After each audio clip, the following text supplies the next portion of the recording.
नमस्ते friends, welcome. मैं आपका दोस्त astrologer Rajiv Nath back with you. इस बार जल्दी वापस आया हूँ और with a very interesting topic जो कि रेयरली डिस्कस्ड होता है। तो मैंने सोचा मैं इसको आज टेकअप करूंगा, लेकिन एज यूजुअल पिछला जो मेरा वीडियो था आप लोगों ने उसका बड़ा अच्छा रिस्पांस दिया है, व्यूज भी बहुत अच्छे हैं और आप लोगों ने मेरी बात मानी है। तो मैं फिर से वेट कर रहा हूँ बिफोर स्टार्टिंग दिस वीडियो कि आप सब्सक्राइब कर दें। मैं आपको कुछ सेकंड्स मैं वेट कर रहा हूँ before launching starting this video which is again going to be a very interesting video. कुछ मैं पांच गिन रहा हूँ। 1, 2, 3, 4, 5। I hope you have subscribed and liked. तो चलिए शुरू करते हैं फिर। एक्सीडेंट्स कैसे होते हैं? कृष्णमूर्ति पद्धति में हम एक्सीडेंट्स कैसे देखते हैं, क्या कॉम्बिनेशंस हैं एक्सीडेंट्स होने के, क्या उसके रूल्स हैं। तो इस पर मैंने कुछ केसेस मैंने स्टडी किए थे और मुझे अचानक वो उस दिन मैंने सोचा चलो मैं खोजता हूँ। तो जो फेमस क्रिकेटर हमारे हैं ऋषभ पंत, जिनका कि 2022 दिसंबर में बहुत अनफॉर्चुनेट और बहुत सीरियस एक्सीडेंट हुआ था। तो और लेकिन वो देखिए मिराक्युलस रिकवरी उनकी हुई। तो उनका हॉरोस्कोप मैंने देखिए ऑथेंटिक सोर्स से तो नहीं मिला है, मैंने नेट से ही पिकअप किया है, इंटरनेट से पिकअप किया है। एंड इट इज क्लेम्ड कि वो करेक्ट है। और तो कुछ नहीं, मैंने उसमें चूंकि मैं I don't know the authenticity of the time, मुझे ठीक से पता नहीं है वो टाइम ऑफ बर्थ करेक्ट है कि नहीं। लेकिन जो मुझे एक्सीडेंट्स के कॉम्बिनेशंस उसमें नजर आए और जिस डेट को उनको एक्सीडेंट हुआ, तो उससे तो मुझे लगता है कि वो करीब करीब वो सही करेक्ट होगा। तो मैं उनके हॉरोस्कोप को सिर्फ एक्सीडेंट के एंगल से डिस्कस करूंगा। वो बड़ा बहुत ब्यूटीफुली जो है ना, वो सामने निकल करके आता है कि कैसे उनका एक्सीडेंट हुआ और जो कृष्णमूर्ति पद्धति में जो कॉम्बिनेशंस बताए गए हैं एक्सीडेंट्स के, वो कैसे सटीक बिल्कुल फिट बैठते हैं। और इतना गंभीर एक्सीडेंट था कि जान का खतरा था, जान भी उनकी बच गई। वो भी हम डिस्कस करेंगे कैसे उनकी लॉन्गेविटी नेचुरल है कि उसमें लॉन्गेविटी आयु निर्णय जो है कि आयु उनकी क्या मतलब छोटी आयु तो नहीं थी, ये भी देखेंगे हम। और बाकी तो कुछ नहीं उनका हम डिस्कस कर सकते हैं, उनका करियर या कुछ भी, या जो स्पोर्टिंग टैलेंट है वो भी थोड़ा बहुत उस हॉरोस्कोप में नजर आता है। लेकिन जब तक मैं 100% टाइम ऑफ बर्थ के बारे में करेक्ट नहीं हो सकता हूँ, तो मैं डिटेल डिस्कशन नहीं कर सकता हूँ उसका। और जितना उसमें मुझे नजर आता है वो मैं डिस्कस करूंगा विदाउट क्लेमिंग कि वो टाइम ऑफ बर्थ बिल्कुल करेक्ट है, लेकिन बैठता तो सटीक है। तो चलिए शुरू करते हैं हम।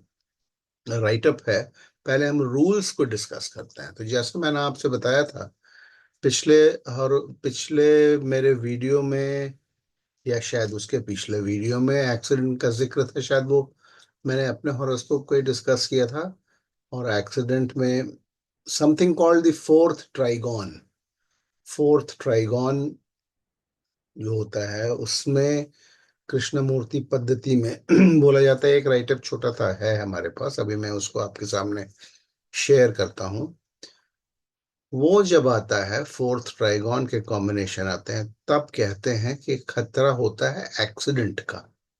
एक्सीडेंट का खतरा होता है और उसमें कौन कौन से हाउसेस इन्वॉल्व होते हैं, कस्पल सबलॉर्ड्स कैसे अपना पार्ट प्ले करते हैं, या प्लानिटरी सबलॉर्ड्स कैसे पार्ट प्ले करते हैं, उसको हम लोग देखते हैं। तो और ये फोर्थ ट्राइगॉन एंड एक्सीडेंट्स मैंने कहाँ से उठाया, चलिए पहले उसको हम लोग देख लेते हैं। तो मैं एक छोटा सा आपके साथ शेयर कर रहा हूँ। आप देखिए, मैंने वो तीन किताबों का आपके सामने जिक्र किया था। के एम सुब्रमण्यम की जो तीन किताबें हैं, sublord speaks volume 1, volume 2, volume 3, उसी में से देखिए एक फोर्थ ट्राइगॉन के ऊपर के एम सुब्रमण्यम साहब ने जो लिखा है, वो पेज मैंने आपके सामने ये देखिए आप पुट अप किया है, आपको नजर आ रहा होगा। और इसको मैं पढ़ देता हूँ, उसके बाद फिर हम लोग एक्सीडेंट्स में जाएंगे। तीन there are three trigons, first trigon, ठीक है, there are four trigons, first trigon, second trigon, third trigon, fourth trigon. ये एस्ट्रोलॉजी में, केपी में ही नहीं, ये एस्ट्रोलॉजी में आपने यूट्यूब, अगर आप एस्ट्रोलॉजी जानते हैं या आपने पढ़ा होगा, तो वो तिकड़ी का कॉम्बिनेशन होता है। ठीक है, उसमें से देखिए, अब मैं पढ़ रहा हूँ, अंग्रेजी में है। के एम सुब्रमण्यम साहब ने लिखा है, I like to discuss the trigonal description of the 12 houses before I take up the horoscopes for discussion regarding the sublord of planets. ये sublord speaks वॉल्यूम 1 से लिया हुआ है। The 12 houses are divided into 4 groups of trigons. Trigons मतलब तिकड़ी। First trigon comprises of first, fifth, ninth houses. पहला trigon जो होता है 1, 5 और 9, these reveal the self of the native. जैसा आपको पता है, उसको डिस्कस करने की ज्यादा नहीं है, हम तो अपने टॉपिक 4 ट्राइगोन पर हैं। 1, 5, 9 का आपने सुना होगा। 1, 5, 9 जनरली जो है आदमी के बारे में बताता है, उसका कैसा नेचर है। फिफ्थ हाउस आपको मालूम है, उसके इंटेलिजेंस एटसेट्रा है। नाइन्थ हाउस भाग्य का स्थान होता है। तो ये होता है first trigon. Second trigon is second, sixth, tenth, which virtually stands for material prospects of the native. आपको मालूम है, 2, 6, 10, 2, 6, 10 मटीरियल एस्पेक्ट्स लाइफ को दिखाता है, जैसे नौकरी, प्रोफेशन, 2, 6, 10 से हम देखते हैं। Third trigon is comprised of the communicative abilities of the person and his worldly connections and benefits thereof. कौन सा होता है थर्ड ट्राइगॉन? थर्ड ट्राइगॉन होता है 3, 7 और 11। ठीक है, 3, 7 और 11। Last and the fourth trigon of houses are made up of the fourth, 8 and 12। 4, 8 और 12 का जो कॉम्बिनेशन होता है, ये फोर्थ ट्राइगॉन कहलाता है। ये बड़ा खतरनाक कॉम्बिनेशन होता है एस्ट्रोलॉजी में। These portray the human afflictions, tribulations, plots, intrigues, and denoting disincarnation, fatal accidents, and assaults on the person. सिर्फ एक्सीडेंट्स नहीं, आप किसी तरह के झमेले में फंस जाएं, आपके साथ धोखाधड़ी हो जाए, आप क्रिमिनल केस में इन्वॉल्व हो जाएं, आपके साथ मार पिटाई हो जाए, ठीक है, किसी तरह का आप किसी किसी चीज में आप फंसा लिए हो, ये सब फोर्थ ट्राइगॉन से ही हो देखा जाता है। फोर्थ ट्राइगॉन यानी कि 4, 8, 12 हाउसेस के जब कॉम्बिनेशंस एक्टिवेट होते हैं, यानी कि उनके जो सिग्निफिकेटर्स होते हैं, उनकी दशा दशा या दशाएं जब एक साथ आती हैं, तो फिर ये इवेंट्स आदमी के लाइफ में अनफॉर्चुनेट इवेंट्स हो सकते हैं, जिसमें कि एक एक्सीडेंट भी है, जो कि आज मैं डिस्कस करके आप लोगों को बताना चाहता हूं और आप लोगों को सावधान करना चाहता हूं। ठीक है, जिसमें कि आप अपना और अपने जो आपके नियर एंड डियर वंस हैं, आपके जो क्लाइंट्स हैं, कस्टमर्स हैं, उनको आप आगाह करेंगे अगर उनका हॉरोस्कोप आपके सामने आता है। ठीक है, I have introduce these trigons as I am interested now to discuss birth charts with some incidents and accidents, and the fourth trigon will guide us in too often talks about the fourth trigon and its impact in the matter of accidents and operations, manhandlings, etc. तो ये इनका introductory एक page है। उसके बाद तो तीनों किताबें ही हैं, उसमें बहुत सारे केसेस दिए हुए हैं। तो ये खैर मैंने आपको समझाने के लिए फोर्थ ट्राइगॉन का डायरेक्ट कनेक्शन कैसे एक्सीडेंट से होता है, ये मैंने आपके सामने ये रूल्स, कुछ गाइडलाइंस या रूल्स रखे। मैं इनके इनके किताबों से केसेस को भी डिस्कस करूंगा, आज नहीं करूंगा, मैंने कुछ बना रखे हैं लेकिन आज एक्चुअली जो है दो केस जो मैंने, और देखिए ऋषभ पंत की का हॉरोस्कोप मैं अभी पहले एक और एग्जांपल लूंगा, उसके बाद एंड में लास्ट में उसका लूंगा। इसलिए आपसे निवेदन है कि आप पेशेंटली पूरे वीडियो को देखिए, बड़ा इंटरेस्टिंग वीडियो है और तथ्यों के साथ और सारे। मैं आपको दो केसेस आज, क्योंकि मेरे वीडियोस लंबे होते हैं आपको पता है, तो ऋषभ पंत वाला बाद में करूंगा। अभी मैं एक केस ले रहा हूं जो कि एक लाइव केस है। अभी पिछले बैच में हमारे एक स्टूडेंट थे, उनके साथ एक अनफॉर्चुनेट वो कुछ हो गया था, एक एक्सीडेंट। तो उसी को मैं आपके सामने ये डिस्कस करना चाह रहा हूँ। देखिए ये एक एक केस है एक्सीडेंट का। ये इनका एक्सीडेंट, ये हमारे स्टूडेंट थे पिछले हमारे बैच में। तो इनका एक्सीडेंट बड़ा सीरियस एक्सीडेंट हुआ था और इनको पैरालिसिस हो गया। पैरालिसिस हो गया, इनके नेक में चोट लगी थी, तो इनका नर्वस सिस्टम डिस्टर्ब होने की वजह से इनको पैरालिसिस हो गया। तो वो आधी बॉडी इनकी पैरालाइज्ड है। ये उनकी हॉरोस्कोप है आपके सामने, ये खुला हुआ है। तो देखिए इसमें कैसे रूल्स क्या हैं। मैं पहले रूल्स को बताता हूँ। किसी का भी अगर आप किसी का भी अगर आप देखते हैं, देखना चाहते हैं कि उसके लाइफ में एक्सीडेंट है कि नहीं, एक्सीडेंट होने की संभावना नहीं है, तो हमें कैसे देखना होगा। मैं पीछे आपसे आप लोगों के साथ मैंने पीछे अपना भी हॉरोस्कोप डिस्कस किया था। अपना भी हॉरोस्कोप डिस्कस किया तो उसमें भी मैंने एक्सीडेंट दिखाया था, लेकिन वो शॉर्ट में दिखाया था। आज मैं थोड़ा सा एक्सीडेंट देखते कैसे हैं उस पर मैं उस पर कंसंट्रेट करूंगा पहले, और फिर कैसे कॉम्बिनेशंस आते हैं और एक्सीडेंट्स होते हैं। तो इसमें देखिए ये हमने लिखा है, ये नोट्स हमारे हैं, fourth trigon for accidents. Is accident indicated. Accident accident कब इंडिकेट होता है ध्यान रखिएगा। एक्सीडेंट का प्राइमरी कस्प जो है वो आठवां भाव होता है। Eighth house is the primary cusp, eighth house. और एर्थ हाउस का कनेक्शन अगर फोर्थ से, ट्वेल्थ से या फर्स्ट से होगा तो एक्सीडेंट होगा।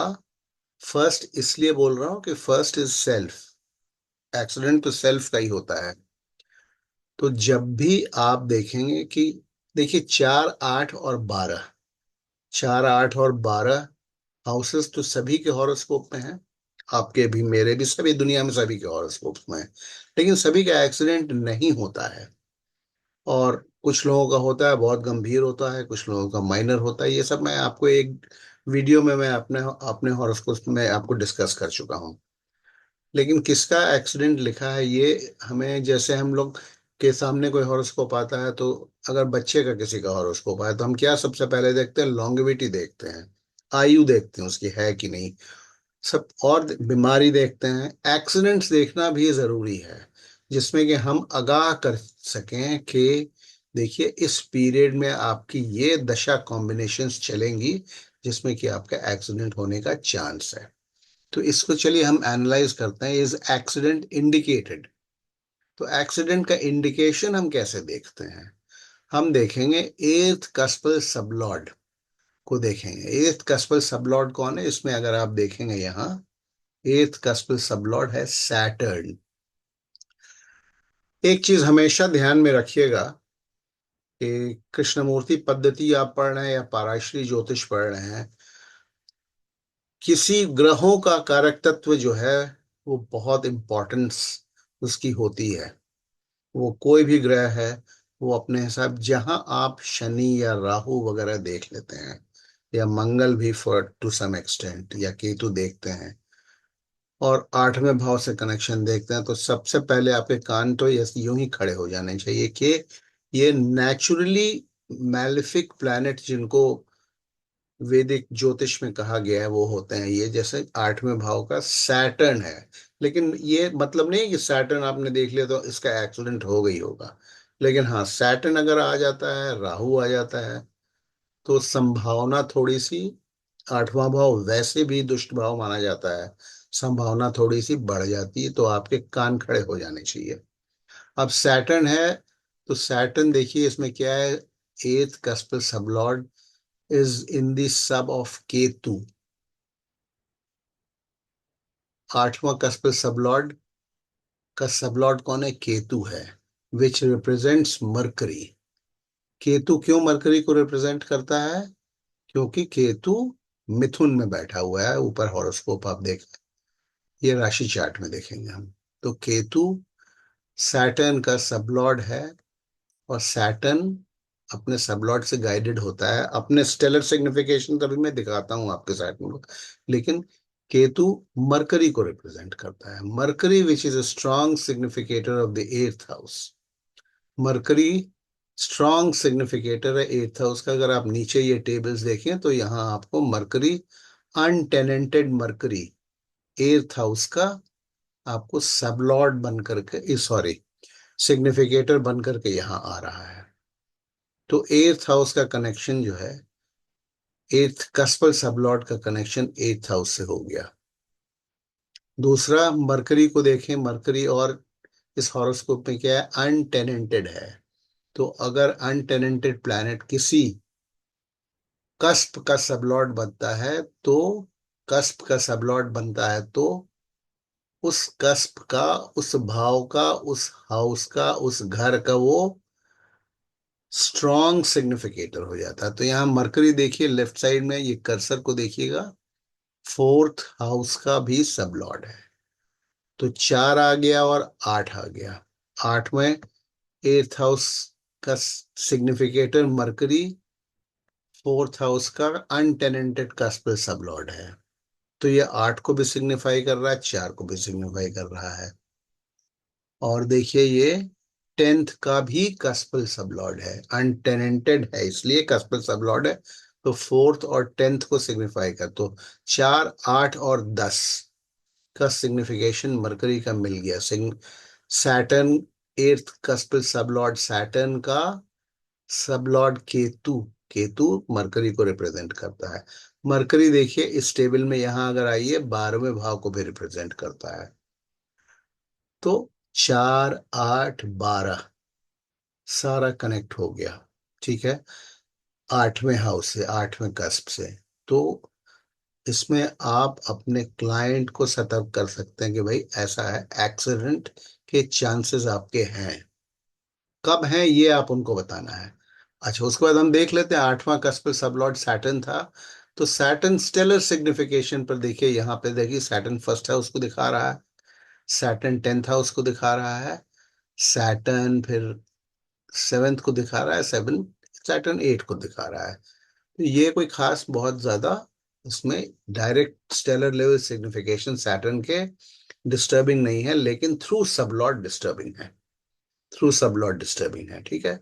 सैटर्न का सबलॉर्ड केतु है, वैसे तो फिफ्थ का भी है, केतु फिफ्थ का भी है, तो उसके अपने अलग सिग्निफिकेशंस प्ले में आते हैं उनके लाइफ में, वो अलग चीज है, वो हम फिर बाद में, वो उनके लाइफ से जुड़ा हुआ एक अलग पहलू है। अभी हम एक्सीडेंट पे कंसंट्रेट कर रहे हैं। तो ये एस्टेब्लिश हो गया कि इनका एक्सीडेंट होगा।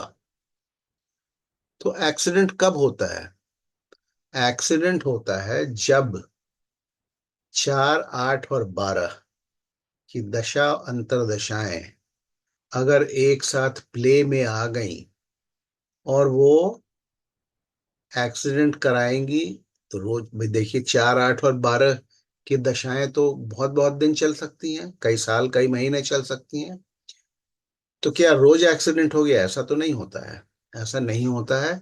तो उसमें हमें फिर लेकिन इनको सतर्क कर देना। आप देखिए रोज के ट्रांजिट को फॉलो करना तो संभव नहीं होता है, लेकिन yes you can give them you know a certain time period की आप भाई साहब इस पीरियड में सतर्क रहिएगा, इस पीरियड में सतर्क रहिएगा और आप उपाय कर लें। देखिए आपको तो मालूम है ज्योतिष में उपाय बड़े कारगर होते हैं।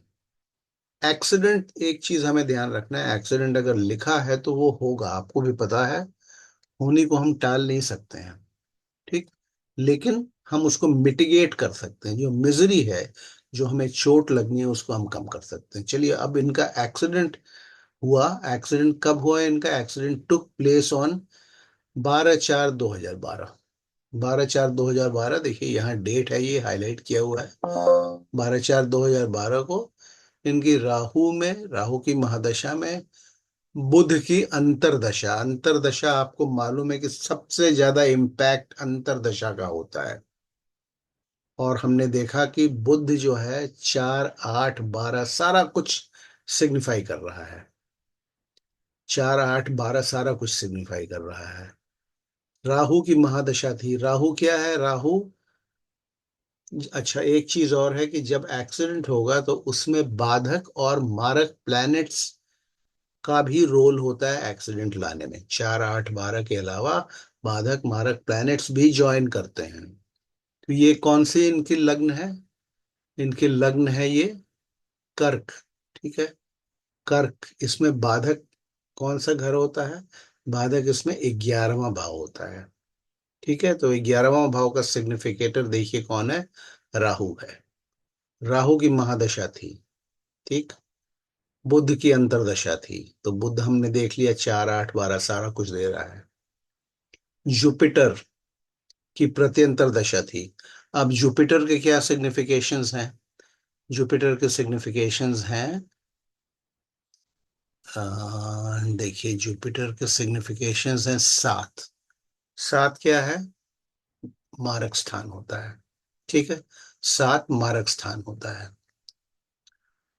केतु, केतु अगेन मरकरी को रिप्रेजेंट करता है।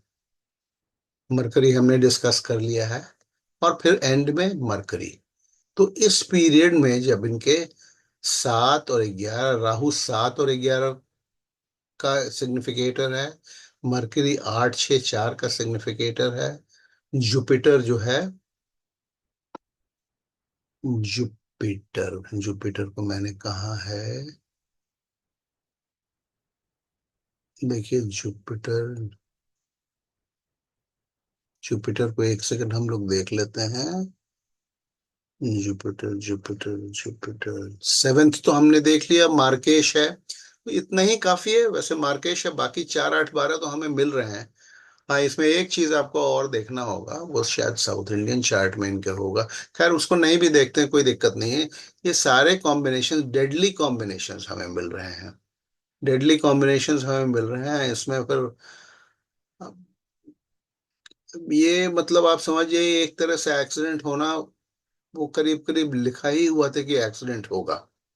इसको और अच्छे से आपको अभी मैं वो नाड़ी नाड़ी सिग्निफिकेट, नाड़ी कोऑर्डिनेट्स भी खोल करके आपको दिखाता हूँ। और इसमें देखिए फोर्थ कस्पल सबलॉर्ड हमने यहाँ अलग से भी एक्सप्लेन कर दिया है। सबलॉर्ड, ये हमने प्लैनेट्स को देख लिया। सबलॉर्ड्स 4, 8 और 12 इन्वॉल्व होते हैं। फोर्थ कस्पल सबलॉर्ड कौन है? अनटेनेंटेड मरकरी है। अनटेनेंटेड मरकरी है। मरकरी का अब सबलॉर्ड्स भी देख लेते हैं। मरकरी का सबलॉर्ड कौन है? मरकरी का सबलॉर्ड है जुपिटर। जुपिटर के क्या सिग्निफिकेशंस हैं? एक तो 7th हाउस का सिग्निफिकेशन जुपिटर का है ही है। हाँ देखिए, ये मैं भी मिस कर रहा था। और जुपिटर का 4th हाउस का सिग्निफिकेशन स्ट्रेट अवे इस टेबल में कर्सर को देखिए, जुपिटर 7th हाउस है, जुपिटर 4th हाउस को सिग्निफाई कर रहा है। और मरकरी का ये, मरकरी का सब लॉर्ड है। ठीक है, 4th हाउस और 7th हाउस को सिग्निफाई कर रहा है। एट्थ, एट्थ का कौन है कस्पल सब लॉर्ड? एट्थ का कस्पल सब लॉर्ड है इनका, ये गलती से यहाँ लिखा गया, सैटर्न है। एट्थ कस्पल सब लॉर्ड सैटर्न हम लोग ऊपर डिस्कस कर चुके हैं। 12th कस्पल सब लॉर्ड कौन है? 12th कस्पल सब लॉर्ड डिस्कस करने की आवश्यकता नहीं है, लेकिन चंद्रमा है। चंद्रमा है। हु सब लॉर्ड इज जुपिटर। चंद्रमा का भी सब लॉर्ड जुपिटर ही है।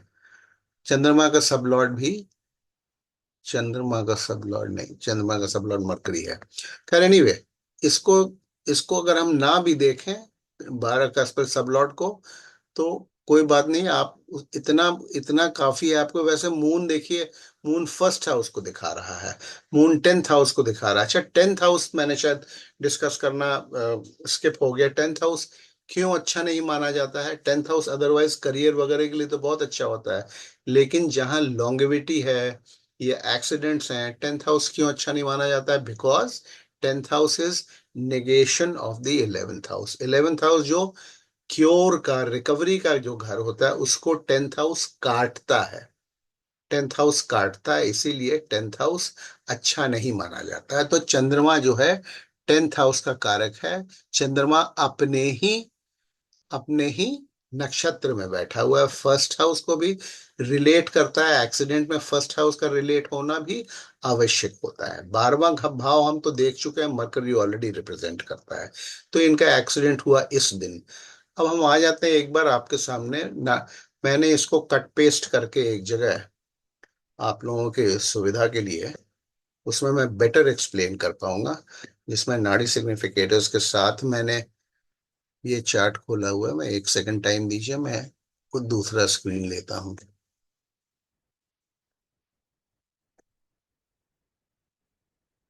उसमें देखिए वो पिछले पिछले मेरे हॉरोस्कोप में जो मैंने बनाया, उसमें बड़े सारे क्वेश्चंस आए।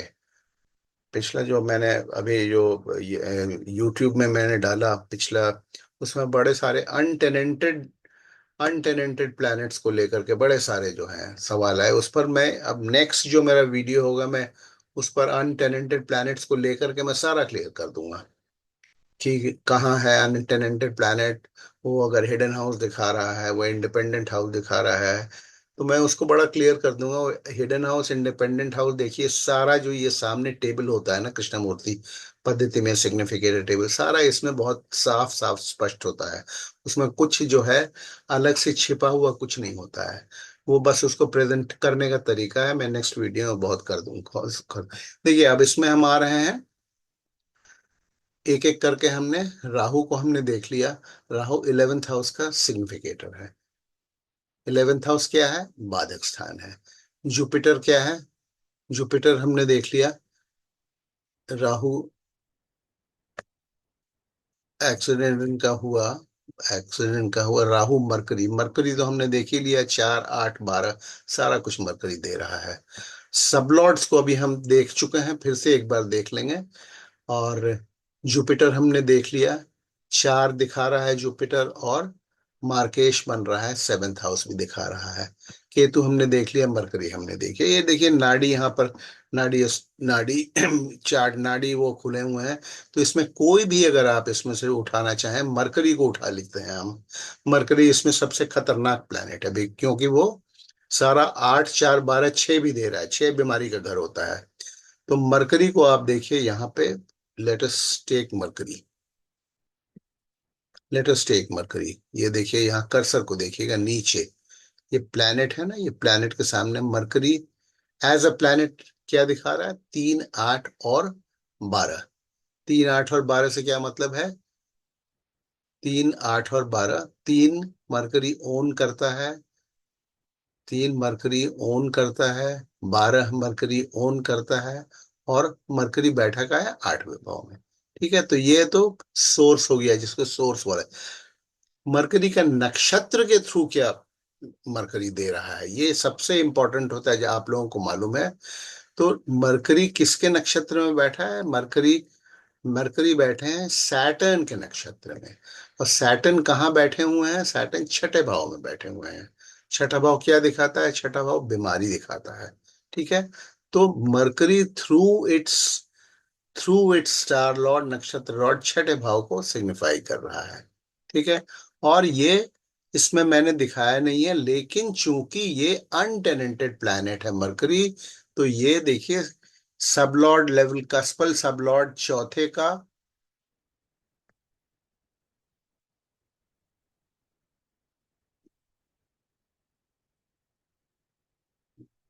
इसमें कैसे ये कस्पल पोजिशन, सबलॉर्ड देखिए ये, हाँ सबलॉर्ड ये अनटेनेंटेड प्लैनेट है, सबलॉर्ड ऑफ फोर्थ हाउस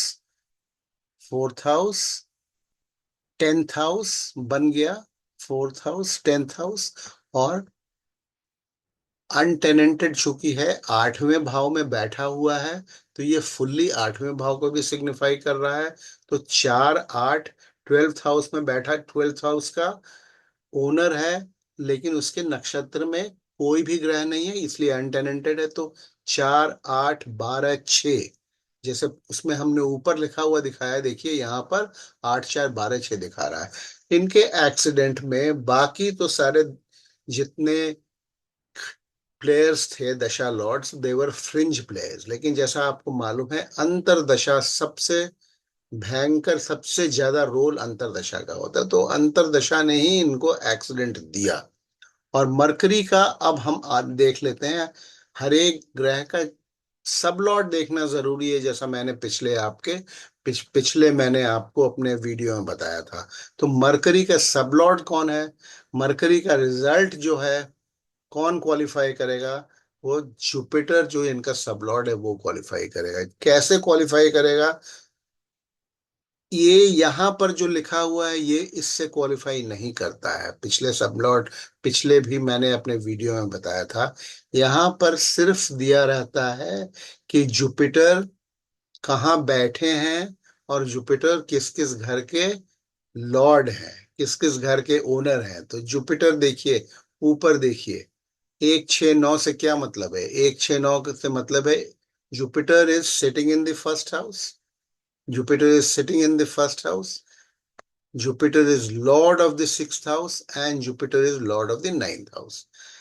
तो ये जुपिटर, आपको मालूम है कृष्णमूर्ति पद्धति में सबसे स्ट्रांगली कोई ग्रह कहाँ का रिजल्ट देता है, तो सब लॉर्ड जो रिजल्ट को डिफाइन करता है, रिजल्ट की क्वालिटी को वो कैसे डिफाइन करेगा, इससे नहीं डिफाइन करेगा, क्योंकि जुपिटर फर्स्ट हाउस में बैठा है, लेकिन जुपिटर के नक्षत्र में कोई प्लैनेट है, इसीलिए जुपिटर फर्स्ट हाउस का बहुत स्ट्रांगली रिजल्ट नहीं देगा।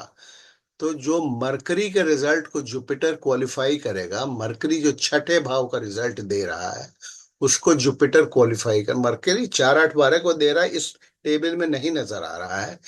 सारे रिजल्ट्स को सबलॉट कैसे जस्ट क्वालिफाई करेगा, वो अच्छा होगा या खराब होगा, तो हम देखेंगे जुपिटर क्या दे रहा है। एज जुपिटर जुपिटर अपने स्टार लॉर्ड के थ्रू क्या दिखा रहा है, जुपिटर अपने स्टार लॉर्ड के थ्रू सेवेंथ हाउस दे रहा है। तो एक्सीडेंट की यहां बात हो रही है। तो ये जो भी 6 7 8 हो रहा है इसमें ये मार्केश जुपिटर, मार्केश इसको डिफाइन कर रहा है, रिजल्ट को 4 8 12 6 के ऊपर मार्केश जुपिटर सबलॉर्ड बन करके हावी हो गया, इसीलिए वो एक्सीडेंट हुआ। एक्सीडेंट में कौन किसका किसका जोड़ना जरूरी होता है, मार्केश बादकेश प्लैनेट्स का, और 4 8 12 और फर्स्ट हाउस के सिग्निफिकेटर का। तो इनका एक्सीडेंट हुआ। जो भी सब लॉर्ड अनटेनेंटेड प्लैनेट का देखिए कंफ्यूजन कुछ भी नहीं है। जो हिडन हाउस की जो बात होती है वो क्या बात है, मरकरी मरकरी अनटेनेंटेड है मरकरी अनटेनेंटेड है, और मरकरी ट्वेल्थ हाउस का क्या है, मरकरी लॉर्ड है। मरकरी मरकरी लॉर्ड, और मरकरी का जो हाउस है, जिस हाउस का लॉर्ड है, 12वां हाउस देखिए यहाँ, अगर 12वां हाउस खाली है यानी कि ऑक्यूपाइड नहीं है, अनऑक्यूपाइड है, तो मरकरी बहुत स्ट्रांगली जो है रिजल्ट देगा अपने इस खाली वाले घर का। मरकरी बहुत स्ट्रांगली रिजल्ट देगा अपने खाली वाले घर का। ये बड़ा सिंपल है, इसमें कोई इसमें छिपी हुई और इंडिपेंडेंट वाली, उसको आप कह सकते हैं इंडिपेंडेंट हाउस, ठीक है, उसको एक बताने का तरीका है जो कि कृष्णमूर्ति जी ने ये टर्म्स यूज करके नहीं बताए थे, लेकिन ये बड़ा ओपन है, इसमें कहीं कुछ छिपी हुई बात नहीं है कि कोई भी। अगेन देखिए थर्ड हाउस में भी Mercury is the owner of the third house and there is no planet sitting in the house of Mercury, खाली है, ये फॉर्चूना हम नहीं देखते हैं। तो मरकरी बहुत स्ट्रांगली थर्ड हाउस का रिजल्ट देगा। इसी तरह अगर अनटेनेंटेड प्लैनेट किसी कस्प का सबलॉर्ड हो जाता है तो उसका रिजल्ट देगा, अनहिंडर्ड रिजल्ट देता है, अनहिंडर्ड। और और दूसरी बात, अगर मरकरी कहीं भी एज एन अनटेनेंटेड प्लैनेट किसी का सबलॉर्ड बनता है, जैसे किसी का भी सबलॉर्ड बनेगा, तो सबलॉर्ड यहां पर देखिए किसका सबलॉर्ड बना है, थोड़ा सा ऑफ ट्रैक हम लोग हो रहे हैं। चंद्रमा का सबलॉर्ड बन गया मरकरी, और राहु का सबलॉर्ड बन गया मरकरी। इसका क्या मतलब हुआ कि चंद्रमा के दशा अंतरदशा में चंद्रमा जब रिजल्ट देगा, तो चंद्रमा के रिजल्ट में मरकरी के मरकरी के ये अनटेनेंटेड हाउसेस को, जो मरकरी रिप्रेजेंट करता है, जैसे म- चंद्रमा मरकरी के थ्रू, क्योंकि मरकरी चंद्रमा का सब लॉर्ड है, चंद्रमा मरकरी के थ्रू अपने दशांतर दशा में 12वें का भी रिजल्ट दे देगा, चंद्रमा थर्ड का भी रिजल्ट देगा। ये as an untenanted sublord, Mercury will color or define the result that moon is going to give. Similarly Rahu क्या देगा, राहु और केतु के खैर उनका कहानी अलग है, बट स्टिल समझने के लिए Mercury is appearing as the sub lord of Rahu. तो मरकरी राहु के भी रिजल्ट्स को अपने अनटेनेंटेड होने से जो उसके सिग्निफिकेशंस हैं, राहु की दशांतर दशा में मरकरी अपना फल अनटेनेंटेड हाउसेस जिसको वो सिग्निफाई कर रहा है उसका भी रिजल्ट देगा। तो ये है, इसी को आप किस कोई भी टर्म यूज कर लें, हिडन कर लें या इंडिपेंडेंट कर लें, कुछ उसमें कोई हिडन वाली बात नहीं है। 4 स्टेप थियरी में भी यही चीज सिखाया गया है। और जैसे जैसे मैं नेक्स्ट नेक्स्ट जो मैं वीडियो बनाऊंगा सिर्फ इसी पर एक बनाऊंगा, एक्सीडेंट पर नहीं रहेगा, उसको मैं हाइपोथेटिकली एक चार्ट खोल करके आपको समझाऊंगा। तो ये इनका एक्सीडेंट हुआ, बहुत भयंकर एक्सीडेंट हुआ, और जैसा मैंने बताया इनको पैरालिसिस हो गया, इनको पैरालिसिस हो गया। पैरालिसिस होने का कारण और हुआ कैसे, देखिए, ये ये एनडीए में थे, एनडीए में ट्रेनिंग में थे, आर्मी ज्वाइन करने वाले थे ये, स्विमिंग पूल में ये डाइव किए। देखिए इनकी इनका इनकी लग्न जो है वो वाटरी साइन है, कर्क लग्न जो है कैंसर वाटरी साइन है, उसमें डाइव किए। ये दशाएं चल रही थी, मरकरी की अंतरदशाएं चल रही थी, बहुत भयानक इंजरी हुई। मरकरी छठे भाव को भी दिखाता है, बहुत भयानक इंजरी, इनका नर्वस सिस्टम इफेक्ट हुआ जिसका मरकरी कारक है, और इनको पैरालिसिस हो गया, पैरालाइज्ड हो गया। ये बच गए। तो इसके लिए फिर हम इनकी लॉन्गेविटी स्टडी करेंगे, लॉन्गेविटी इनकी इनकी जानलेवा थी कि नहीं 20-25 साल में, लेकिन वो अभी नहीं करेंगे। अब आज हम एक्सीडेंट्स पढ़ रहे हैं। अब हम नेक्स्ट उस पर चलते हैं जो हमने आपसे बोला, जिसके लिए आप लोग वेट कर रहे होंगे, वो है ऋषभ पंत की कुंडली। तो just let me quickly go to Rishabh Pant और उसको।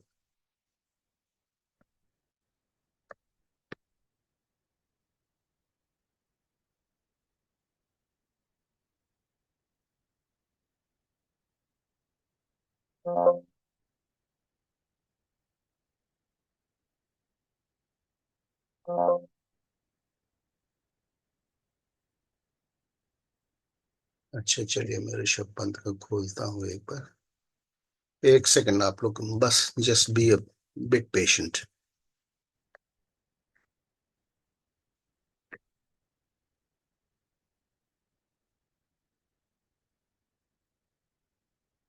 1 minute, 1 minute, I will just take half a minute.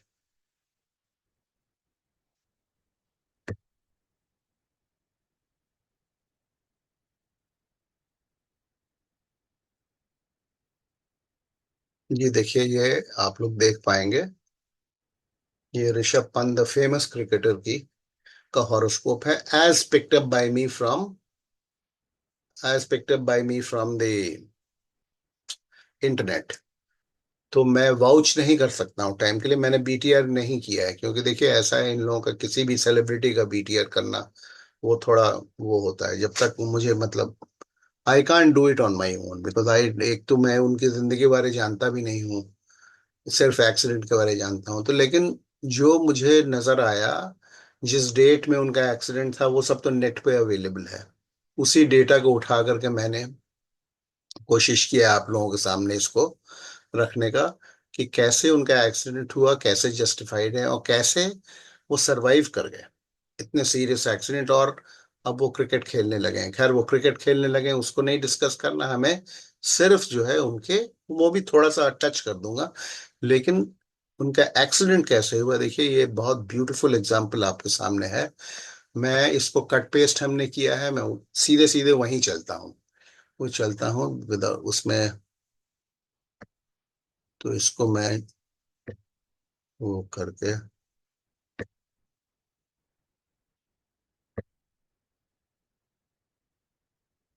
देखिए वही कुंडली मैंने यहाँ पर पेस्ट कर दी है, इसलिए कि मैं इसमें कुछ अगर इधर उधर करना चाहूँ, कुछ आपको लाइव इसमें कुछ लिख करके या कुछ लाइव डेमोन्स्ट्रेशन दे करके दिखाना चाहूँ तो दिखा सकता हूँ। देखिए Rishabh Pant accident justified by his horoscope, ये आ रहा है। ठीक है, आप सामने आपके हॉरोस्कोप खुला हुआ है। ये साउथ साउथ इंडियन चार्ट भी है, और नीचे नॉर्थ नॉर्थ इंडियन चार्ट भी है। जिसमें आपको सुविधा हो आप उसको फॉलो कर सकते हैं। टाइम वाइम तो है आपके सामने, आप लोग खुद भी इसको बना सकते हैं, and you can do it on your over system also. Is accident promised? Rishabh Pant के बर्थ पर्टिकुलर जो हमने उठाए हैं, 4/10/1997, 12 बजे रात, रुड़की। ठीक है। Is accident promised? देखिए अब आप, क्या रूल्स पढ़े थे हमने? Eight sublord Mercury signifies 1 and 7 through it sublord Venus. First first sublord first sublord Ketu also signifies seventh house Badak. So accident is indicated. Eighth sublord Mercury, eighth sublord देखिए कौन है? eighth sublord है mercury. ठीक है। Mercury क्या क्या signify कर रहा है? मरकरी अगर आप स्टेलर लेवल पे देखेंगे तो फोर्थ हाउस को सिग्निफाई कर रहा है। ठीक है, फोर्थ हाउस, फोर्थ ट्राइगोन में एक फोर्थ हाउस एक्सीडेंट में जुड़ता है। नॉट दैट फोर्थ हाउस जो हम एस्ट्रोलॉजी में पढ़ते हैं कि फोर्थ हाउस एक्सीडेंट का हाउस है, इस चीज को मैं क्लियर कर देता हूँ। लेकिन इन कॉम्बिनेशन विथ 8 and 12, वो फोर्थ ट्राइगन एक्सीडेंट देता है। वो तिकड़ी जो है वो बुरी होती है, वो एक्सीडेंट देती है। मरकरी फोर्थ हाउस को सिग्निफाई कर रहा है। मरकरी फर्स्ट हाउस से भी जुड़ता है, as Mercury is the owner of the first house. ये मिथुन लग्न की कुंडली है। ठीक है। और क्या स्टेलर लेवल पे सिग्निफाई कर रहा है? मरकरी स्टेलर लेवल पे यही सिग्निफाई कर रहा है, लेकिन अपने सबलॉर्ड के थ्रू। मरकरी का सबलॉर्ड कौन है? मरकरी का सबलॉर्ड है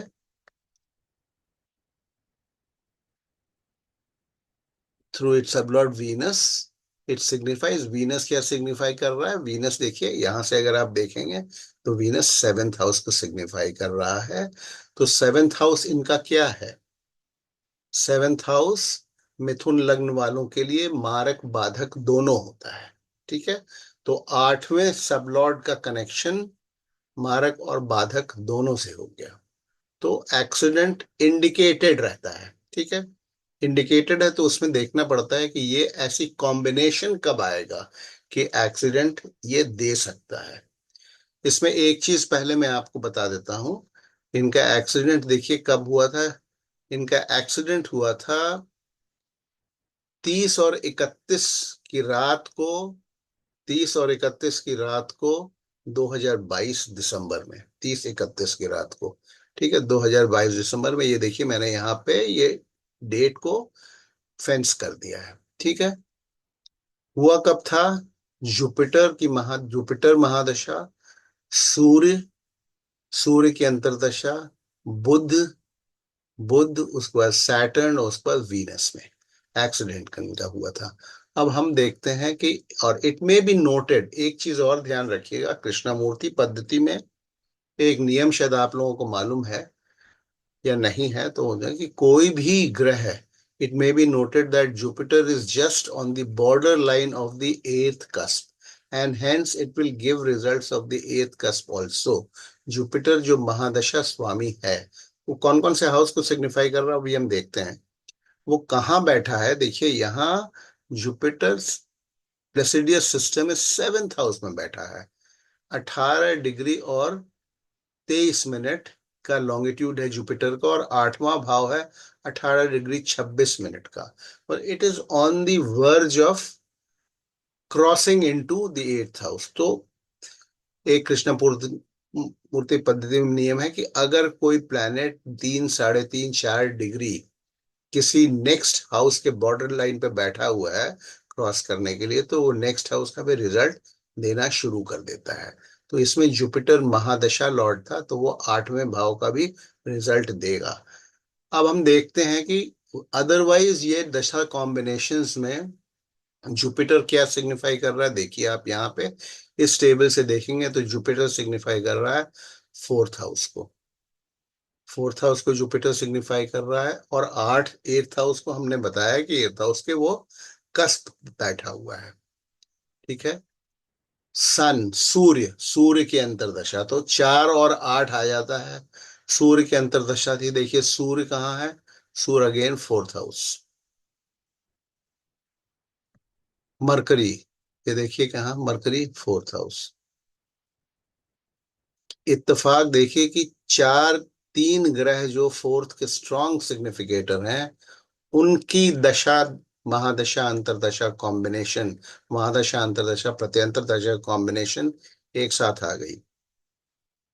और ये इसको अभी मैं नीचे दिखाऊंगा आपको ट्रांजिट से कैसे जस्टिफाई होता है। जैसे मैंने बताया था कि दशाएं तो आ सकती हैं एक साथ 4, 8, 12 की, और कई दिन तक चल सकती हैं, लेकिन उसमें से किस दिन एक्सीडेंट होगा ये देखना, ये बड़ा मुश्किल होता है कि हम किसी को इस तरह से डेट निकाल करके दे दें, क्योंकि आप कितना ट्रांजिट देखिएगा, कितना ट्रांजिट देखिएगा, और देखना संभव नहीं होता है। लेकिन हम आगाह कर सकते हैं कि देखिए इस पीरियड में ऐसा हो सकता है। तो देखिए 4, 8, 12, 4th हाउस, 4 और 8, ठीक है, ये आ गया। उसके बाद फिर मरकरी, फिर 4th हाउस देख चुका हम। सैटर्न, सैटर्न 8 और 1, देखिए सैटर्न 8 और सैटर्न 1, एक का फुल फ्लैश सिग्निफिकेटर है। और वीनस, वीनस देखिए ये मारक हमने देखा 7th। तो ये एक्सीडेंट हुआ, आपको पता है बहुत भयानक एक्सीडेंट था ये जुपिटर, ये 30 और 31 की रात में हुआ। रात में किस टाइम हुआ वो ट्रांजिट में आपको दिखाऊंगा। It may be noted that Jupiter, ये पढ़ लिया था हमने, द सबलॉर्ड ऑफ द सूक्ष्म दशा Lord Venus end of the प्राण दशा Lord Mars, untenanted strong significator of the eighth and a कारका for accident। ठीक है। वीनस, वीनस, वीनस जो सूक्ष्म दशा लॉर्ड बना है, एंड ऑफ द प्राण दशा लॉर्ड इज मार्स। ठीक है। कौन कौन हमारे बने, सैटर्न और वीनस। यहां पर आप देखिए वीनस का कौन है, वीनस का, वीनस का सबलॉर्ड कौन है, वीनस का सबलॉर्ड है मार्स। और सैटर्न का भी सबलॉर्ड मार्स है। क्यों मैं दिखा रहा हूं, 8, 1 और 7 तो वीनस कर रहे हैं, लेकिन सभी के सबलॉर्ड सिग्निफिकेशंस हमें देखने होती हैं। जैसा कि हम बता चुके हैं, सबका सबलॉर्ड सिग्निफिकेशंस हमने देखना होता है। तो सबलॉर्ड सिग्निफिकेशन, सबलॉर्ड क्या है, मार्स अनटेनेंटेड है और 8वें भाव का बहुत स्ट्रॉन्ग सिग्निफिकेटर है। ठीक है। सैटर्न और वीनस दोनों का सबलॉर्ड मार्स है, और बहुत स्ट्रॉन्ग सिग्निफिकेटर है 8वें भाव का, जो कि 8वां भाव एक्सीडेंट्स का कारक तो होता ही है, हम जानते हैं। और मंगल जो है वो अदरवाइज ऑल्सो एक्सीडेंट्स का कारक होता है। क्यों होता है, एक तो अपने नेचर से, और नेचुरल जोडियक होता है उसके 8वें भाव का स्वामी मंगल होता है। और आप लोगों को सबको मालूम होगा कि मंगल एक एक्सीडेंट के लिए जाना जाता है, मंगल। ठीक है। तो ये उनका बड़ा भयानक एक्सीडेंट हुआ था। अब इसमें अगर हम सबलॉर्ड्स की स्टडी करते हैं, जैसा कि आपको मालूम है सबलॉर्ड्स की स्टडी करना जरूरी है। जुपिटर, जुपिटर पर हम आ जाते हैं। जुपिटर का सबलॉर्ड कौन है? मरकरी है। ठीक है, ये देखिए मरकरी। मरकरी हम ऑलरेडी हम स्टडी कर चुके हैं मरकरी, उसको हमें दोबारा स्टडी करने की आवश्यकता नहीं है। वैसे मरकरी अगर आप स्टडी करना चाहें, मरकरी किसका एज सबलॉर्ड किसका देगा, तो इसके सीधे सीधे आप यहाँ मरकरी देख सकते हैं कि मरकरी किसके इसमें बैठा हुआ है, हम देख चुके हैं। फोर्थ हाउस का सिग्निफिकेटर है मरकरी। तो जुपिटर का सबलॉर्ड हमने देख लिया मरकरी है। सूर्य का सन का कौन है सबलॉर्ड? सन का सबलॉर्ड देख लीजिए, सन का सबलॉर्ड सैटर्न है। सैटर्न को भी हम स्टडी कर चुके हैं। मरकरी का सबलॉर्ड कौन है? मरकरी को देख लीजिए, मरकरी का सबलॉर्ड यहाँ वीनस है। वीनस मार्केश बना हुआ है। तो चारों तरफ से घिर गए, उस दिन ये चारों तरफ से घिरे हुए थे।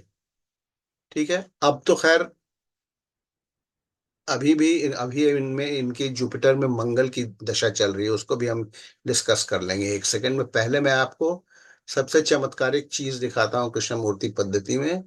जुपिटर, सन, मार्स, सैटर्न, वीनस, ठीक हो गया। अब हम यहाँ आ जाते हैं सीधे नीचे। देखिए मैंने ट्रांजिट्स भी उस दिन के आपके लिए यहाँ पर निकाल करके डाल दिए हैं। ये देखिए दिसंबर 2022, तारीख 30 और 31, कौन कौन से सन और मून दोनों, देखिए सन और मून दोनों का ट्रांजिट देखा जाता है, कुछ भी होता है तो उसमें। सन किस में था? सैगिटेरियस। सैगिटेरियस का स्वामी कौन है? जुपिटर। चंद्रमा पाइसीज, जुपिटर। ठीक है, और कौन इन्वॉल्व था? जुपिटर किस में है? पाइसीज में है। पाइसीज का स्वामी जुपिटर। और कौन इन्वॉल्व था? वीनस। वीनस कहाँ बैठा है? कैप्रिकॉन। सैटर्न, सैटर्न भी इन्वॉल्व था। सैटर्न, सैटर्न कहाँ बैठा है? कैप्रिकॉन में। तो ये सारे देखिए जितने भी दशांतर दशा लॉर्ड्स थे, सारे जो हैं रेलिवेंट कस्प्स में बैठे, रेलिवेंट राशियों में बैठे हुए थे। तो ये था ट्रांजिट उस दिन का। तो इसमें बचाव की वैसे कोई गुंजाइश नहीं थी, बचाव की कोई गुंजाइश नहीं थी। कितना गंभीर एक्सीडेंट था आप लोगों को पता है। अब हम देखते हैं कि ये आखिर बच कैसे गए, कि ये आखिर बच कैसे गए। देखिए हाउ ही सर्वाइव्ड। तो इसमें क्या नियम है, अगर आप लोग मेरी क्लास को ज्वाइन कर चुके हैं या अगर कृष्णमूर्ति के आपको रूल्स मालूम है आयु निर्णय लॉन्गेविटी देखने के, तो देखिए how he survived. Ketu is ascendant कस्पल sub Lord. Longevity को देखते हैं हम लोग असेंडेंट लग्न के कस्पल सब लॉर्ड से देखते हैं। ठीक है, कस्पल सब लॉर्ड अनटेनेंटेड है, Ketu is untenanted, cuspal sub lord of the first house ascendant का। तो अगर अनटेनेंटेड है तो सीधे सीधे वो फर्स्ट हाउस को सिग्निफाई कर रहा है। Strong significator of first house खुद हो गया। First house life giving house है। लाइफ गिविंग हाउसेस कौन कौन से होते हैं? 1, 3 और 8। So signifies the life giving first house. It represent Saturn. Ketu जो है सैटर्न को रिप्रेजेंट करता है। क्यों? क्यों रिप्रेजेंट करता है? कहाँ बैठा हुआ है केतु? केतु किस में बैठा हुआ है? केतु अक्वेरियस में बैठा हुआ है, तो सैटर्न को रिप्रेजेंट करता है। ठीक है, so signifies the life giving first house, it represent Saturn.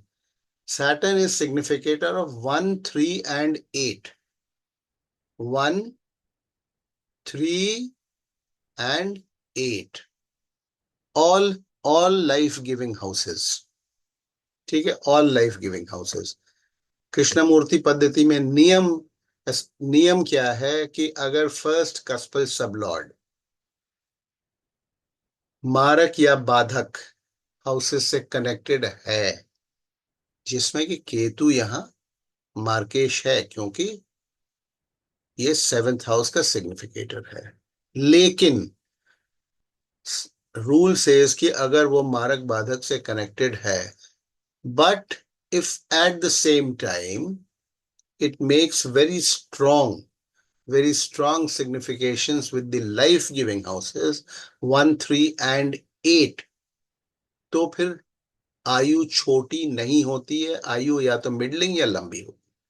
तो ये इनकी आयु छोटी नहीं थी। इनकी जब एक्सीडेंट हुआ तो हमारे ख्याल से 23-24 साल के रहे होंगे। कब की डेट ऑफ बर्थ है इनकी? 1997 की है।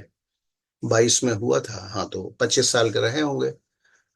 तो definitely he has a long life, क्योंकि इनका केतु जो है, और केतु के आपको मालूम है केतु नोड है, तो उसके और भी बड़े सारे, it is like an octopus, बहुत सारे सिग्निफिकेशंस अगर आप यहाँ केतु के देखेंगे। केतु के सिग्निफिकेशन देखिए, 5, 8, 8, 9, 10, 11, अच्छे खराब सब हैं।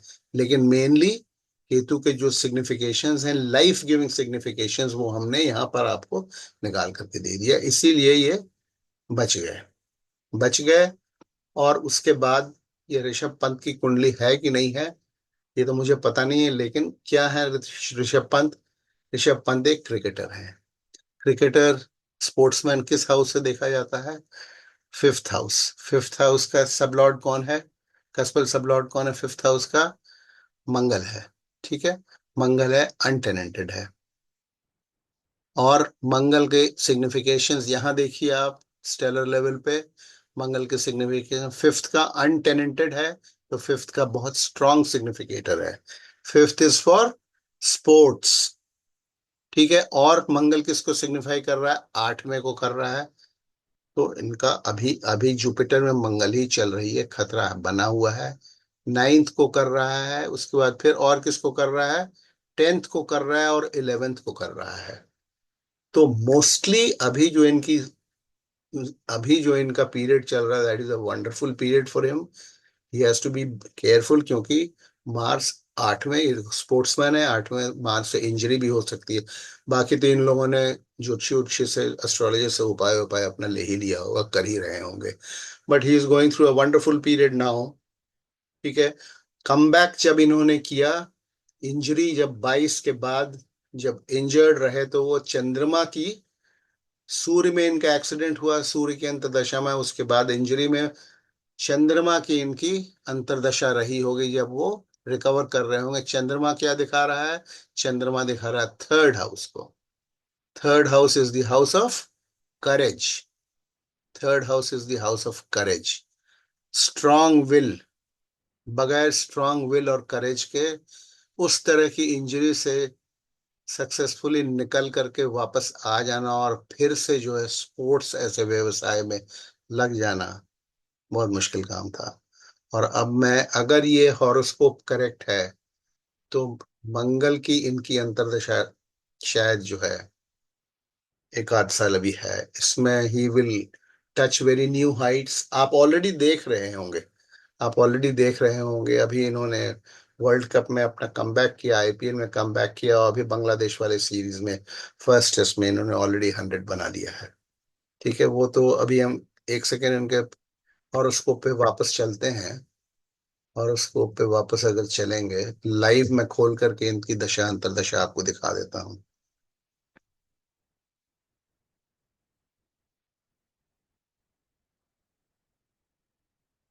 यही है शायद,